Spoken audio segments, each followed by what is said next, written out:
Hi, Eric Gibaud, Gibaud.com, and today I receive you in the kitchen of my van. As you can see, I live in a castle, okay? Well, I don't live in the van. Sometimes I am, sometimes I'm not, okay? But today I'm going to tell you, to speak to you about these things maybe you do that actually damage your pictures. Let's start. First mistake, many people don't know how to hold their camera. You see some people holding the camera like this, so it shakes. So it's not stable at all, and that will make picture that will be really blurred or slightly blurred, or you lose some sharpness and you think it's a lens problem, which is actually the way you hold the camera. Some other put the hand like this, so it makes like a pivot, I don't know how you say. So it means like when going to trigger, the camera is going to do this. This is not good either. A camera, you hold it this way. All the weight of the camera has to be in this hand, okay? And then you place the other hand here, and then you have to get your elbow in your stomach. My stomach is closer to my elbows, okay, than other people, but that's okay, like this. And then you must be really stable, okay? So this way the camera is properly held. Too many people, they have shaky pictures because they don't know how to hold the camera.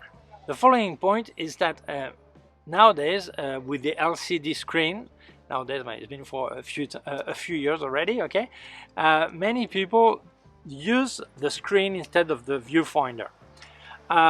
If you have a mirrorless camera, this is irrelevant. It will not change the quality of the picture or the way the camera works, okay? So in this case, what you have to do is to search for stability also. I mean, although you're here, you must be stable. Same thing, if you're not looking through the viewfinder, you look through on the screen, you go this way, you stick your elbow in your stomach, and you be as stable as possible, okay? But when you have a reflex camera, people use the LCD to make pictures, and actually they don't realize that you're not using the same shutter.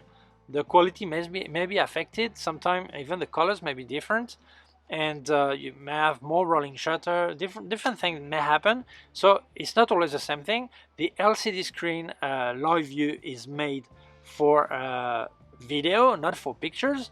So they don't realize that it can affect the quality.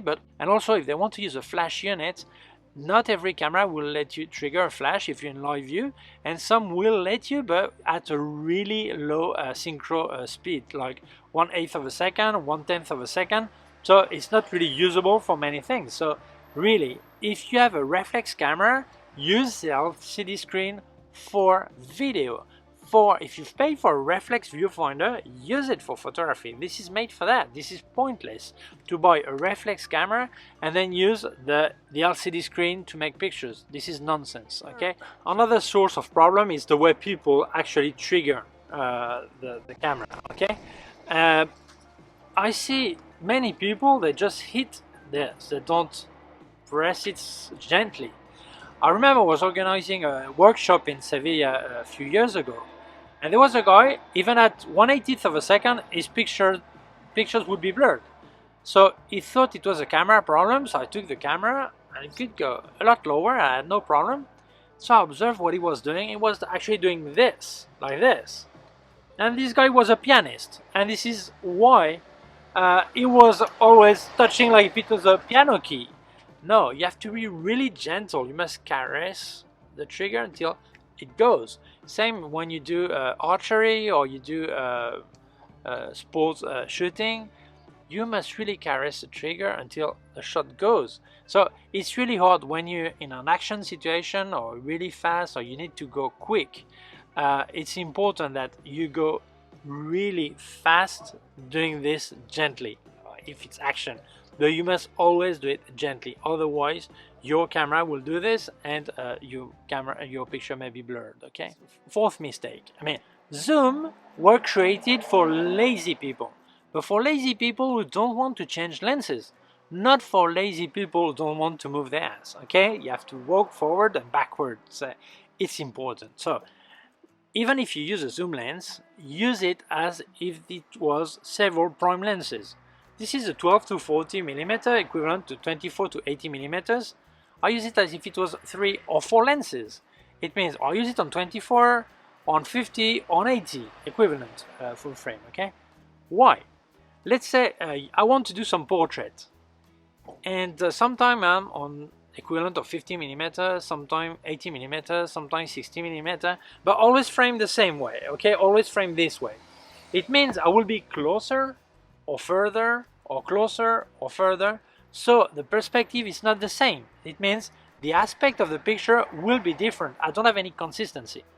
But if I lock it on the same focal length, like 80 millimeters equivalent, okay? Then if I frame the same way, I will be always at the same distance. It means I won't get different look to my pictures. Same with street photography. If you decide you're going to go doing 35 millimeter, then you must stick to 35, otherwise the aspect will be different. So the way that when you lock your zoom as if it was a prime lens, you can lock it with a piece of sellotape before, but I mean, if you leave it at the same place, it means this way the whole series it will have some consistency. So it's really important this. I would say the exception is for animal photography, because if you move yourself forward or backward, it means the animal may notice you and then run away. Okay, so in this case, yes, you don't have much more choice than touching the zoom lens and changing the focal length. Although the depth of field will be different, very often the animal is far enough to make not much difference in perspective, so don't worry too much. If you have a bird that is 100 meters away, if you zoom and it looks like if it was 80 meters away, won't be any problem anymore. Okay, so that's a bit different. But when you do portraits, especially, or close things to you, subjects are close to you, don't touch zoom. Get it fixed where you want and then move your legs and walk forward or backward. Another big mistake, people trust the screen to check exposure. You cannot trust your screen. Some screens are brighter or darker, or they adapt themselves automatically to the ambient light. It means sometimes the picture will look perfect on the screen, and actually it won't be good. You think it's properly exposed, you go to your computer, it's not. Overexposed, underexposed. So it means you cannot trust your screen. You need to activate tools for that. You have the highlight warning. On reflex camera, you get most of the time only highlight warning. Once you make the picture, it tells you where it's overexposed. And on mirrorless, normally you can know it before triggering highlights and shadows. On Olympus, I show you here in this video how to configure it, so you have the zone that I activated. Other systems have zebra, things like this, okay? But if you know it beforehand, it's better.